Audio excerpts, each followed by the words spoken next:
The holy books of Abraham's followers tell us about a God who seems to run a grand show in the cosmos. This God creates the universe, stars, animals, plants, people, and everything we know. This all-powerful maker often goes by the name Yahweh in these texts. This name isn't just a tag, it's like a door that lets us see how people's ideas of God have changed over time. It represents our never-ending quest to understand the universe and our place in it. The name Yahweh has had a big effect on our shared history, shaping societies, influencing customs, and guiding the story of humanity. Looking closely at Yahweh is more than just studying. It's like going on a trip into the heart of our culture, trying to understand our shared past. But what does this mean for our understanding of divinity? What mysteries might we uncover about our origins? This trip takes us back to where civilization first started in the ancient Near East. Could this be where the name Yahweh first emerged? Here we start to dig into a fascinating and complex story. Interestingly, this trip to the Near East brings us face to face with the Anunnaki, who were the gods in ancient Mesopotamian myths. And as you might know, not only these gods played a big role in stories about the world's creation and were worshipped by the Sumerians, Akkadians, Assyrians, and Babylonians. But could there be a link between these ancient gods and Yahweh? Is it possible that Yahweh grew out of or even came from these Anunnaki? Finding these answers lets us uncover a hidden layer of ancient stories, changing how we understand the beginning of humans. There's an even older story hidden in the Genesis text that has been kept out of public view for hundreds of years because of translation mistakes and the rules of the church. But what is this ancient tale trying to tell us? By the end of this journey, we hope to answer the big question: who is Yahweh, the God in the Bible, and what implication does this have for our understanding of religion and spirituality? Our oldest reference to Yahweh is found on the Moabite stone, or the Mesha stele, erected by King Mesha of Moab around 840 BCE, celebrating his victory over Israel. The stele recounts a story similar to that found in 2 Kings chapter 3, albeit with one crucial difference. The stele proclaims a Moab victory, while the Bible claims victory for Israel. Interestingly, the reference to Yahweh reinforced the belief that he was exclusively an Israelite deity, as Mesha brags about seizing objects associated with Yahweh and presenting them to his own good Chemosh. Fast forward to 1844, when archaeologist Carl Richard Lepsius excavated the ruins of the ancient city of Soleb in Nubia. Extensive excavations wouldn't take place until 1957, led by the archaeologist Michaela Schiff Giorgini. They found a reference to a group known as the Shasu of Yahweh, inscribed at the base of one of the temple's columns. The reference to Yahweh connected to the Shasu suggested that this god had been worshipped by another group long before the biblical narratives are thought to have occurred. The Egyptians described the Shasu as Semitic nomads, often viewed as outlaws. While attempts were made to connect them with the Hebrews, these claims were rebutted. The reference to the Shasu of Yahweh not only pushes the origins of this deity further back than previously thought, but also states that Yahweh might not have been Canaanite in origin, but if not, then what's the origin of the first Yahweh might not have been Canaanite in origin, but if not, then what's the origin of the first Yahweh? One theory suggests that Yahweh was a desert god adopted by the hubris during their exodus from Egypt to Canaan. Fire-related imagery in the book of Exodus, along with Yahweh's ability to guide Moses to water sources, underpins this idea. However, many believe that Yahweh originated as a minor god within the Canaanite pantheon and was adopted by the nomadic Shasu during their time in the Levant. The word Yahweh itself is an ancient linguistic artifact rooted deeply in Semitic languages and carrying echoes of the civilizations that created it. Intriguingly, it seems to be linked to the verb, to be giving it a sense of existence. Other interpretations of its meaning include, "He who makes that which has been made," and "He brings into existence whatever exists." The word Yahweh evolved into Jehovah in the late Middle Ages. The name Yahweh could also be derived from the Arabic language, potentially indicating a passion or commitment of the deity towards his people, aligning with biblical references to Yahweh as a jealous God. Yahweh's transformation from a local deity of the Midianites into a sole deity of Israelites is mirrored in the evolution of his name, starting as a reflection of a local deity's commitment to his tribe and evolving into a declaration of existence and commitment of the one true God to his chosen people. In Judaism, the name of God was considered too sacred to be spoken, so the consonants YHVH were used as a reminder to say Adonai, Lord, instead. The origins of Yahweh remain obscure, with biblical passages differing in their interpretations. After the Babylonian captivity in the 6th century BCE, Yahweh's power was codified, and the Hebrew scriptures were canonized during the Second Temple period, including the concept of a Messiah. Yahweh as the all-powerful creator, preserver, and redeemer of the universe was later adopted by early Christians who believed that God sent Jesus as the promised Messiah. In Islam, this deity was interpreted as Allah. Now, back in time during the Iron Age, the Israelis in Canaan sought to distinguish themselves from their neighbors by elevating Yahweh above El, the supreme deity. Yahweh's association with the forge, fire, smoke, and smiting made him a suitable deity of storms and war, transforming him from a deity of transformation to one of conquest. Once known for his blessings of fertility and prosperity, El was a highly respected and frequently called upon deity. At the same time, Yahweh was emerging from his origins as an obscure regional god, linked to the wilderness and stormy weather, and becoming a powerful presence within Israel society. The dynamic between El and Yahweh was far from simple, riddled with conflict and integration, and marked with Yahweh taking on roles and traits previously linked to El. Yahweh's rise to dominance is unquestionable as he transitioned from a local deity to the sole God of Israelites, a process marked by intricate religious evolution and transformation. This transition is clearly mirrored in early Israeli poetry and narrative literature, which often portrayed Yahweh as a militant figure. His elevated status as a national god was mostly cemented through Israel's wars. During times of peace, the tribes would turn to Baal, the god of fertility. However, in times of conflict, they sought help from Yahweh, the divine warrior, looking for triumph. The depiction of Yahweh as a divine warrior is a recurring theme in the Hebrew scriptures, which also form part of the Christian Old Testament. Even the New Testament borrows from this warrior imagery. In the earliest days of Israel, Yahweh was seen as a storm god of war, a powerful deity tied deeply to the elements of nature. This portrayal of Yahweh might have been influenced by the Canaanite religious nearby, which also worshipped storm gods. Given that the people of Israel lived in an area prone to severe weather, it's no surprise they leaned towards a god representing these potent forces. Thus, their worship spread to include gods like El, Asherah, Baal, Uthu Shamash, and of course Yahweh. When they first settled in Canaan, the people practiced ancestor worship, honoring the god of the father or the god of the house, along with their human ancestors. However, Yahweh was seen as more than just a storm god. As they interacted with surrounding cultures and their spiritual practices, Yahweh's image changed. He started to be seen as a god of fertility and protection and a dispenser of justice. It's likely that this shift was influenced by Asherah, the Canaanite goddess of fertility, who was widely worshipped.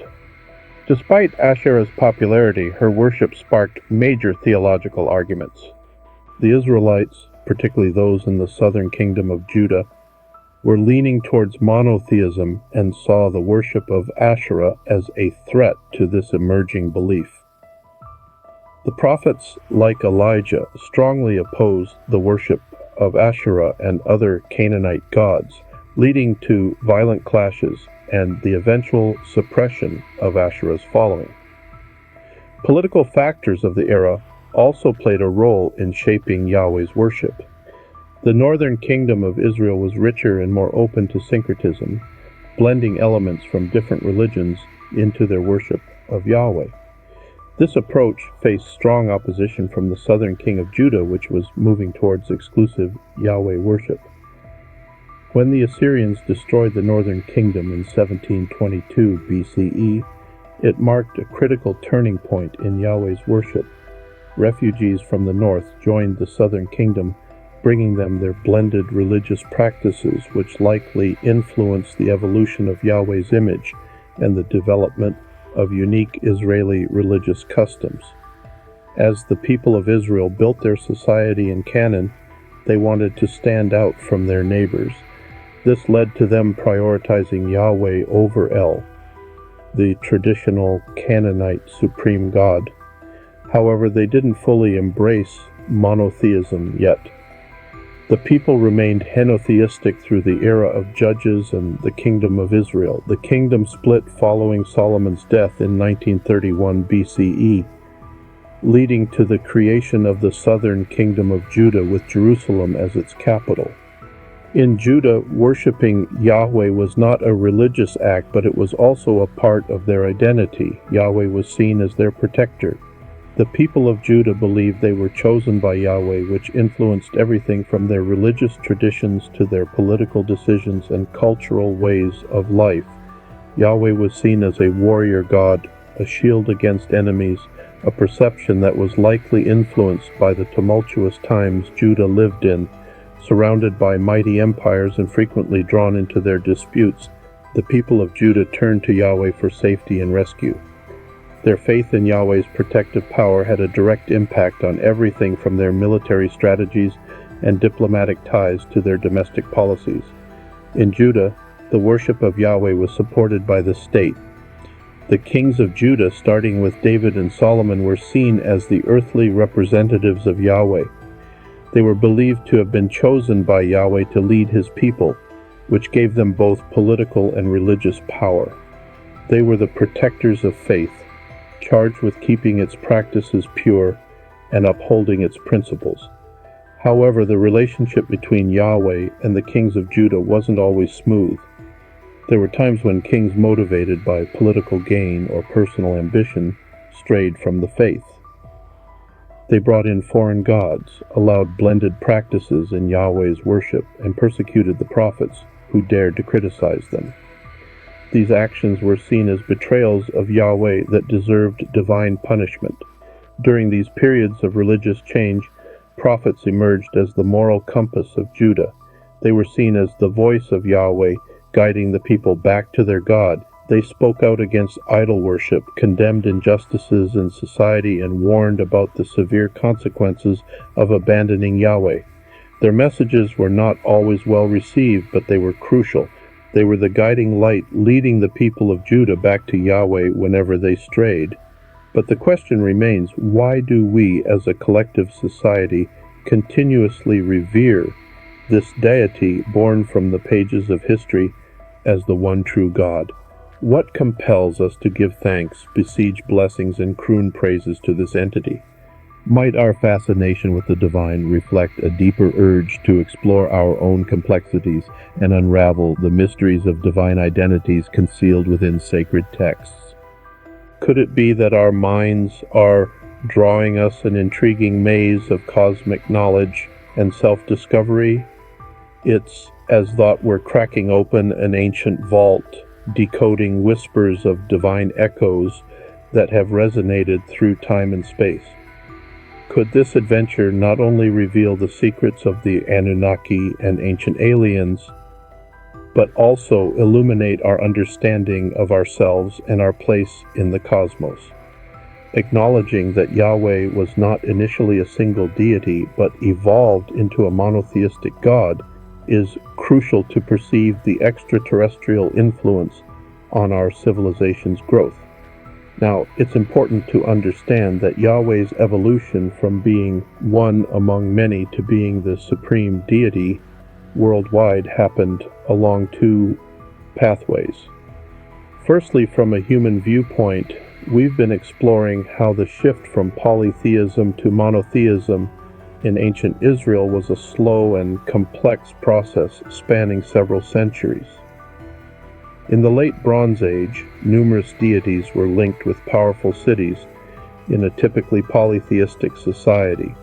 Israel had its national deity Yahweh, but still acknowledged a pantheon, much like other ancient Near Eastern states. Over time, Yahweh started assuming a dominant role, slowly transitioning towards monotheism, a path marked by social, political, and cultural alterations over time. Secondly, the theological transition of Yahweh to the sole deity represents the perspective of the divine entities themselves. The ancient aliens theory positions these beings as physical entities that visited our ancient past, bringing into question whether Yahweh was a specific entity or a name for a group of individuals. The connection between Yahweh and our channel's primary focus, the Anunnaki, is evident since regions where names of Yahweh, El, Asherah, and other gods emerged are the same regions where the Anunnaki appeared and were revered. Delving further into this analysis, we find striking similarities between some of the renowned Anunnaki entities and the characteristics of Yahweh. Yahweh's journey from a divine warrior to a supreme deity over all others, a creator, a blessing, a salvation provider, a father. God is interesting. Observing Anunnaki gods Enki, Enlil, and Ninurta shows intriguing parallels with Yahweh's characteristics, hinting at possible overlaps and transformations. Examining the Mesopotamian god Enlil, the god of weather and war and the father of gods, his narrative has parallels with the biblical accounts involving Yahweh. However, Yahweh's distinctive quality as a warrior doesn't align with Enlil's image. Instead, Enki, the god of knowledge, sciences, and hidden metals, shares a closer alignment with Yahweh's qualities.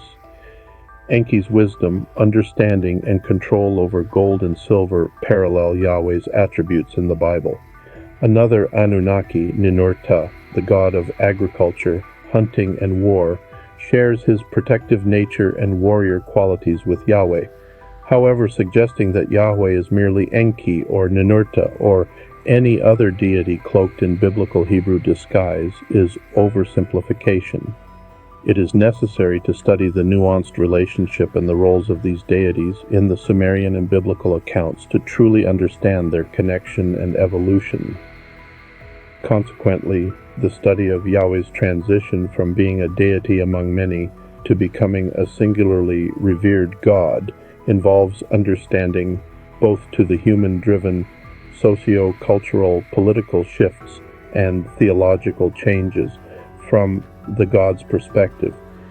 It's a complex, unintriguing study that broadens our understanding of the Anunnaki and ancient aliens theory, providing new perspectives on the development of our civilization. However, it's important to note that Ninurta was not regarded as deity in hiding by the earlier Sumerians, and depictions of him were not uncommon. Yet, as we delve further into the Yahweh-Ninurta connection, we find a substantial ancient text that shines a light on a significant event, challenging the idea that Ninurta and Yahweh are one and the same. One of the most pivotal acts attributed to Yahweh in the Bible, with lasting consequences and enduring memories, is the destruction of Sodom and Gomorrah. The event is also chronicled in Mesopotamian texts, allowing for a comparison of the deities involved.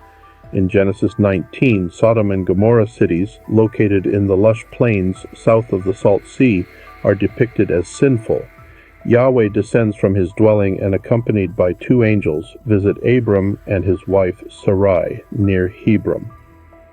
After foretelling that the elderly couple will have a son, Yahweh sends the two angels to Sodom to evaluate the city's sinfulness.